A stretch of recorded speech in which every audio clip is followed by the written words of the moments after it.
سے زور سے دبایا جاتا ہے۔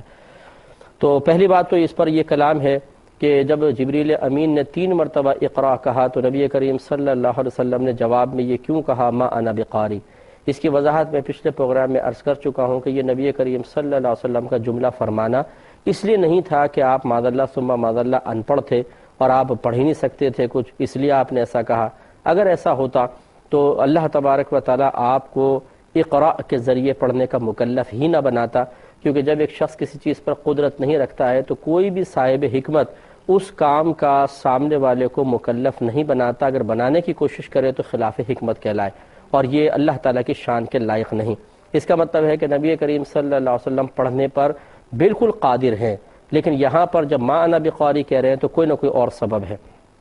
یہی وجہ ہے کہ جبریل امین نے 3 مرتبہ، پہلی مرتبہ کا اقرا، سرکار نے فرمایا ما انا بقاری، تو جبریل امین نے جواب میں نے کہا ہم تو پہلے ہی جانتے تھے کہ آپ یہی کہیں گے، اور واقعی آپ تو پڑھے ہوئے نہیں ہیں، اچھا اب ہم سکھاتے ہیں پڑھیں، نہیں، بلکہ آپ کو سینے سے لگا کر زور سے دبایا۔ اس میں حکمت وجہ یہ بیان کی گئی ہے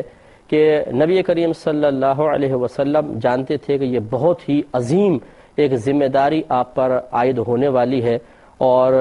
بتقاضائے بشریت یقیناً آپ بشریت میں سب سے زیادہ کامل و اکمل ہے، اور کوئی آپ کا مقابلہ کرنے والا نہیں ہے، لیکن آپ کی بشریت کا انکار کرنا بھی کفر ہے۔ آپ یقیناً ایک بشر ضرور ہیں، اور کچھ بشری تقاضے بھی ہوتے ہیں، جس میں سے ایک تقاضا بسا اوقات قلب پر کسی چیز کا روب، ایک خوف، ایک ڈر طاری ہو جانا ہے۔ بعض اوقات انسان ایک بہت بڑی ذمہ داری اٹھانے کے احساس سے ہی بسا اوقات تھوڑا سا اپنی طبیعت کے اندر ایک بے چینی، اضطراب، ڈر اور خوف محسوس کرتا ہے، اور یہ کوئی تعجب خیز بات نہیں ہے۔ اگر آپ نے ہمارا الہادی پروگرام دیکھا ہو تو آپ نے حضرت موسیٰ علیہ السلام کے بیان میں نے تفصیلی یہ کلام کیا کہ جب حضرت اللہ تبارک و تعالی نے پہلی مرتبہ موسیٰ علیہ السلام سے فرمایا کہ آپ یہ اپنا عصا مبارکہ ڈالیے، اور آپ نے اس کو ڈالا اور وہ اژدہا بن گیا، تو حضرت موسیٰ علیہ السلام نے قلب میں بڑا خوف محسوس کیا، اور قریب تھا کہ آپ پلٹ کے جاتے کہ اللہ تبارک و تعالی نے آپ کو تسلی کے کلمات ارشاد فرمائے۔ اور اسی طریقے سے جب آپ کا جادوگروں کے ساتھ مقابلہ ہوا اور آپ نے فرمایا کہ ٹھیک ہے تم پہلے اپنا جادو دکھاؤ، اور انہوں نے رسیاں پھینکی جو سانپ بن گئے ہزاروں کی تعداد میں اور تیزی کے ساتھ آپ کی طرف بڑھے، اس وقت بھی قرآن کی آیت کا مضمون یہی ہے کہ آپ نے دل میں خوف محسوس کیا، لیکن اللہ تبارک و تعالی نے فرمایا کہ آپ فکر نہ کریں، اپنا یہ عصا مبارکہ ڈالیں۔ آپ نے ڈالا، وہ اژدہا بن گیا، سب کو نگل گیا۔ تو خلاصہ کلام یہ ہے کہ اب موسیٰ علیہ السلام بھی اللہ کے ایک نبی ہیں، اور نبی بھی دل میں بسا اوقات خوف محسوس کر لیا کرتا ہے، تو طبیعت پر کسی چیز کی بنا پر ایک روب سا طاری ہو جانا، ایک اضطراب، ایک خوف سا طاری ہو جانا، یہ کوئی وصف نبوت یا منصب نبوت کے منافی چیز نہیں ہے۔ لہٰذا یہی معاملہ ہوا کہ ایک تو ذمہ داری،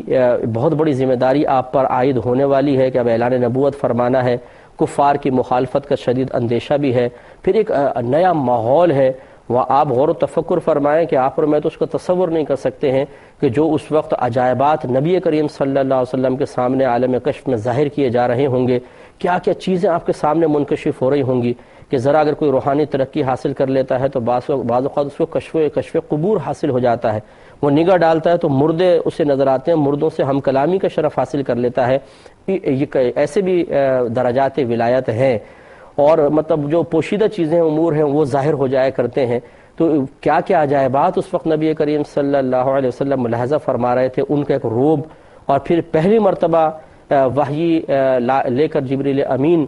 تشریف لائے ہیں، تو یہ تمام چیزیں طبیعت پر ایک مطلب انہوں نے ایک روب سا طاری کر دیا تھا، اور ایک عجیب کیفیت طاری کر دی تھی، جس کی بنا پر آپ قدرت رکھنے کے باوجود فوراً نہیں پڑھ پا رہے تھے،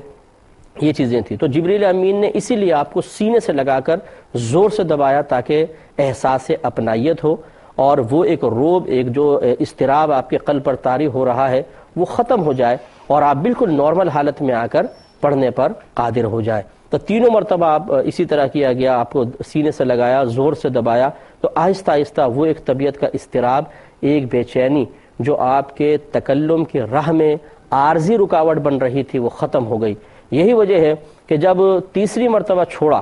سرکار فرماتے ہیں فغطنی الثالثۃ ثم ارسلنی، پھر آپ نے تیسری مرتبہ مجھے دبایا اور پھر مجھے چھوڑ دیا، فقال، پھر آپ نے کہا، جبریل امین نے کہا، اقرأ بسم ربک الذی خلق خلق الانسان من علق اقرأ وربک الاکرم،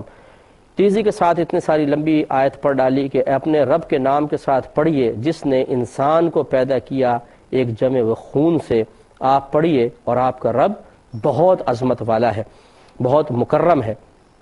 تو اب غور فرمائیں کہ پہلے اقرا خالی کہا اور نبی کریم صلی اللہ علیہ وسلم نے فرمایا ما انا بقاری، اور آگے پھر پوری کی پوری اتنی لمبی آیت پڑھ ڈالی۔ اگر نبی کریم صلی اللہ علیہ وسلم پڑھنے پر قادر تھے ہی نہیں تو پھر پہلے تو 3 دفعہ اقرا کہنا، پھر اتنی لمبی آیت کا بیان کر دینا، یہ خلاف حکمت ہو جاتا۔ لہذا معلوم ہوا کہ سرکار پڑھنے پہ بالکل قدرت رکھتے تھے، اور ایسا ہی ہوا کہ جب تیسری مرتبہ چھوڑ کے کہا اقرا تو اتنا لمبا سرکار پڑھتے چلے گئے۔